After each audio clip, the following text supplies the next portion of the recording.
overwhelmed with what I'm hearing in here tonight. Evidently, in our day, you got somebody picked on you, and you got your behind spanked, or a little green switch on your legs. I don't know, I guess. Still alive. Not functioning very well, but I'm still alive. But especially what you just said about lighting that candle. If you can get across, and the schoolroom, that something like that is going to stick in a young child's head. And when I say young, this is going on in kindergarten.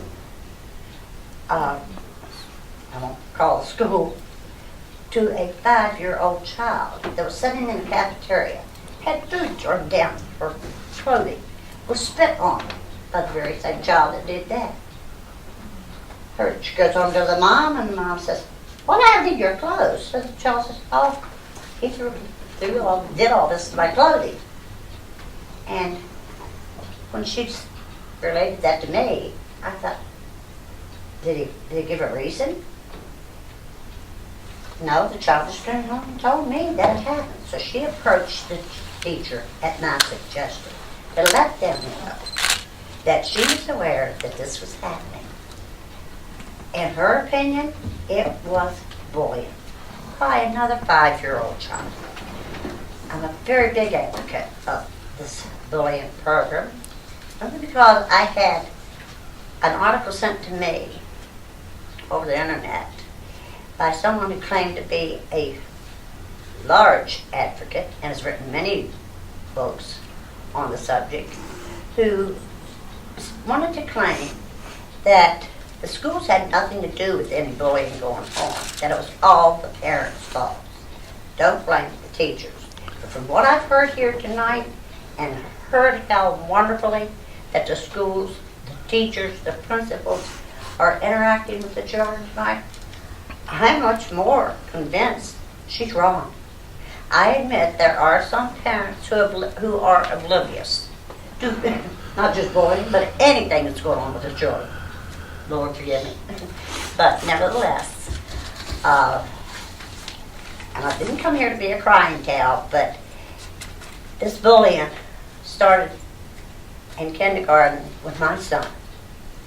And Miss Funk, you're well aware of this situation. Some of you are, some of you aren't. But for 34 years of that child's life, the bullying went on, not only through the grade schools, went into the high schools, into his workforce of 3 to 4 different jobs, simply because he just had a slight speech impediment that we didn't even know the child had seizures until he had an active one at the age of 21 in church. And his sister was there and witnessed it, called it right away. Okay, that can cause impediments. I know, with my stroke I had a seizure, and right now I forget things, but forgive me and I'll go on. But the public needs to be more aware of just how long bullying can go on in a person's life. No matter how much the parent steps in, after the age of 18, that child's flown the nest, out in the work world. A lot goes on the parent doesn't even know about. We did not know of a lot of it until his death came about. But nevertheless, this started by a teacher / principal in kindergarten, not in the Covington school system. My children were immediately taken back out of there, and I provided them a way to get back in the Covington school system. Now we're in the Covington again, thank you very much. But nevertheless, I'm just thrilled with what I'm hearing is going on. I want to work with the teachers. I want to work with the public. I'm old, like I said. I have my speech impediments now that I'm trying very hard to overcome. But regardless, how can I get involved and let people know that's not here at the school board meeting. No, just what the schools are doing. It's amazing. And when you mentioned the little treat boxes, I think one of you did, my pre-K great-granddaughter come home with a little thing in her hand, and her mom and I both were, where did you get that? That wasn't yours. Did you take something for somebody? Because you have to return and take it back. And, no, I got this out of the treat box. And I said, the what? I was good today. Oh. Duh. And thank you so much for bringing that up. I appreciate it. I want other parents to appreciate the Covington City schools like that, the way I did when I was growing up. And I promise not to take much of your time.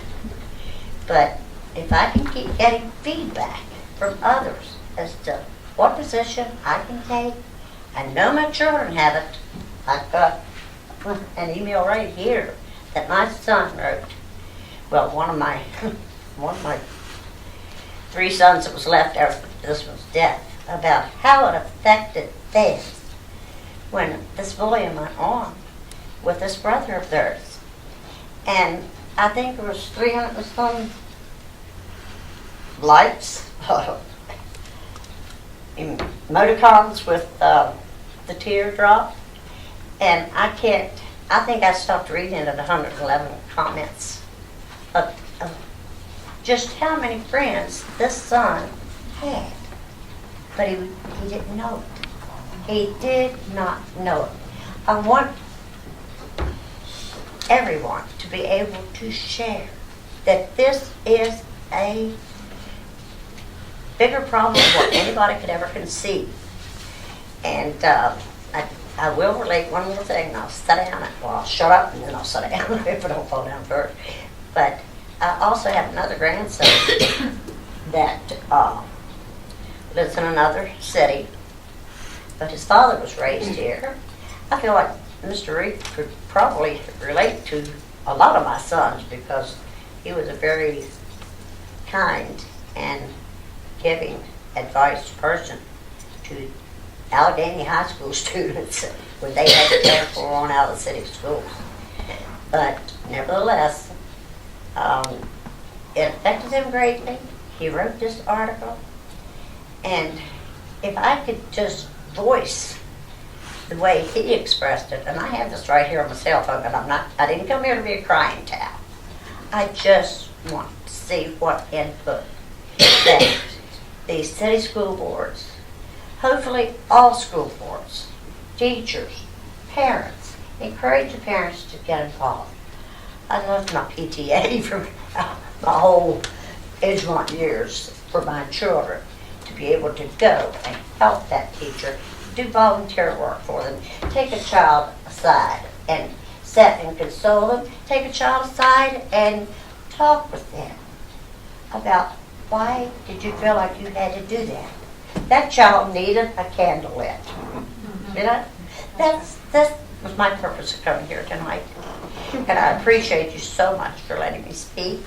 Thank you. And I wish you all the truth. If I could say something in Yes, response, sir. you know, I've known your family all my life. Yes, I go way back. You have, I've known you have all your kids, your family, and I knew your son. And yeah, he was a fine person. I'd just like to share my time on the school board and the time spent with Melinda and my daughter who helps with special need kids now. I've got a whole different outlook. It's pretty incredible. Our society has created the overlooking of all of these things and a lot of things being accepted while our school systems are working diligently to try to change that. When you watch the news media, there's very little on the news media except when a local station may come into the school on anti-bullying or something there, but we see very little in the media that really is out there to help bullying. But when you were in school and I was in school, there was special ed, and the dummies were sent special ed until they could quit school and they left. Exactly. And that's kind of how it was treated. And when I see where our system, and I know other systems work hard, but I know what our system does.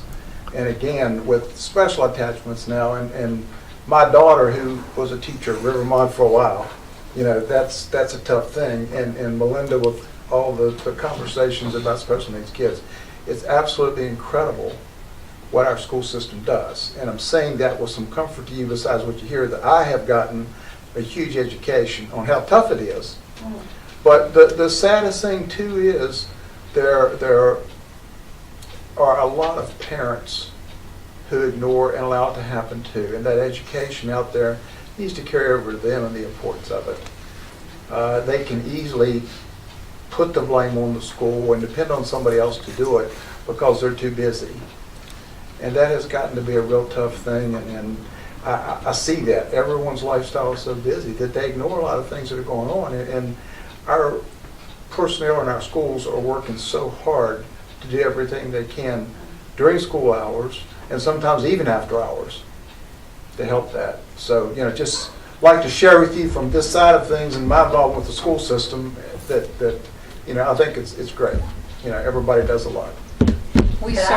Excuse me, I didn't mean to interrupt you, but could I get some of y'all to go to the city I'm talking about? That we're the where I came here specifically to address the article that this prominent author sent me over the fact that she said it's all the parents' fault. Not so. I feel that the teachers are overwhelmed with the things that are brought to them with the child, from the home. I'm going to be fair here. That parents will even encourage the child. Well, he's no better than you are, you know. So you go out there and I want you doing what that child's accomplishing. It's not happening. The teachers do not have time in my area. If they're a good teacher, they're not going to have the time. Amen to that. Ms. Craft, since you started the conversation today, maybe you and I could meet one day very soon, and you could share that article, and then I can share that with the principals, and we can applaud you for coming tonight and for sharing your. No, I didn't come for applause or anything Well, like that. I just wanted to hear. Well, we know you're sincere about why you came tonight, and maybe we can work together, and we'll set a date to meet together. I think that would be good. And We appreciate your passion and your interest tonight, and hopefully you've been able to take away some very positive things you hear within the city school system. Well, we're glad that you came. No one wants me to hear this. Darlene said she was sure you were going to come, and you did come, and we're glad you came. Thank you, Ms. Craft. Thank you. We appreciate it. We want to thank our principals also for their presentations tonight and guidance, assisting in their presentations as well. I think that was very informative. And for those who did not attend, I know Romy and Mr. Clark will have an opportunity to share that with everyone as well. So we really appreciate that. So thank you. And this isn't a one-time event. This goes on every day in schools, trying to keep everybody positive and everybody learning from each other. So it's a great thing that they all do. And I appreciate it. I just want to say, I'd like to thank the principals for your fun and creative and innovation, because it takes that, looking at your kids and seeing their needs. So I'd just like to commend you all. You've done an excellent job. Absolutely. In the past, you could really exhibit bullying, trying to fix these issues with the kids. You yourselves could be the bullies, you know. That's happened in the past, so it's a different approach. It's great. Absolutely. Very good. Well, thank